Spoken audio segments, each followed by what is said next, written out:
नमस्कार। समाचार समीक्षा में आपका स्वागत है। मैं हूं उमाशंकर शुक्ल दर्पण। National Herald case. जी हाँ, नेशनल हेराल्ड केस।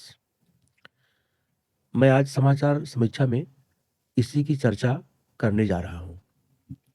ऐसा अचानक क्या हुआ? कांग्रेस पार्टी के खेमे में उत्सव जैसा माहौल है। दिल्ली की राउज एवेन्यू कोर्ट ने इस मामले में दायर की जा रही चार्जशीट को स्वीकार करने से इनकार कर दिया। यह विचार करने का विषय है। सारे सबूत और साक्ष्य बड़े ही मजबूती के साथ ईडी ने कोर्ट में पेश किया और माननीय जज साहब ने बड़े ही आराम से कुर्सी पर बैठे बैठे एक स्क्रिप्ट पढ़कर चले गए। हम इस चार्जशीट को स्वीकार नहीं करेंगे। सोचने वाली यह बात है कि जब जब चुनाव आता है, भारतीय जनता पार्टी और उनकी सहयोगी पार्टियां नेशनल हेराल्ड के मुद्दे को जोर शोर से उठाकर चोर सिपाही का खेल खेलती हैं। और इस खेल की शुरुआत सुब्रमण्यम स्वामी के द्वारा की गई थी। अगर कोर्ट चार्जशीट स्वीकार कर लेती तो इस केस का ट्रायल शुरू हो जाता। अचानक इस केस में ब्रेक लगना मनोवैज्ञानिक के तौर पर इसे दूसरी दिशा में ले जाता है। क्या आंतरिक तौर पर कांग्रेस और बीजेपी में कोई डील हुई है? अचानक कोर्ट और बीजेपी गांधी परिवार के प्रति इतने उदार हो गए। इससे तो ऐसा ही लगता है बीजेपी कांग्रेस पर तीर मारती तो है, लेकिन चोट पहुंचाना नहीं चाहती। आखिर यह कौन सी आंतरिक डील है? यह तो राजनीति के प्रकांड विद्वान ही बता सकते हैं। अब मैं आपको इस केस के बारे में कुछ और बात बताना चाहता हूं। इस पूरे मामले की शुरुआत सुब्रमण्यम स्वामी की निजी शिकायत से हुई थी। स्वामी लगातार यह कहते रहे कि नेशनल हेराल्ड केस की संपत्तियों पर गलत तरीके से नियंत्रण हासिल किया गया। इसमें यंग इंडियन और कांग्रेस की भूमिका संदिग्ध है।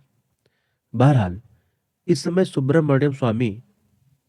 समय प्रधानमंत्री मोदी और बीजेपी पर लगातार हमले पे हमला कर रहे हैं। इसी बीच यह भी खबर उड़ी है कि सुब्रमण्यम स्वामी इस केस से अपना कदम वापस खींच लिए हैं। और वहीं दूसरी तरफ स्वामी ने इन खबरों को झूठा बताया। उनकी संस्था विराट हिंदुस्तान के संगम के जनरल सेक्रेटरी जगदीश शेट्टी के 11 दिसंबर के ट्वीट को स्वामी ने रीट्वीट किया है। यह अफवाह झूठी है कि नेशनल हेराल्ड केस वे वापस ले रहे हैं। सच यह है कि इस केस की अगली सुनवाई 18 अप्रैल 2026 के लिए वे पूरी तरह तैयार है। अब आप समझिए, इस जंग के मैदान में स्वामी पूरे दमखम के साथ तैयार खड़े हैं और भाजपा दूर से सिर्फ हल्ला करती नजर आ रही है। आखिर ऐसी कौन सी डील है कि भाजपा कर कुछ नहीं रही है? सुब्रमण्यम स्वामी ही मैदान में है और इस लड़ाई में कांग्रेस के सामने भाजपा ही न दिख रही है। सुब्रमण्यम स्वामी लुप्त है। और खास बात यह है कि सुब्रमण्यम स्वामी की शिकायत पर इतना बड़ा मामला खड़ा किया गया है और वहीं दूसरी तरफ ना तो सरकार ना ही उनकी एजेंसियां इस मामले में कोई एफआईआर भी दर्ज नहीं करवा रही हैं।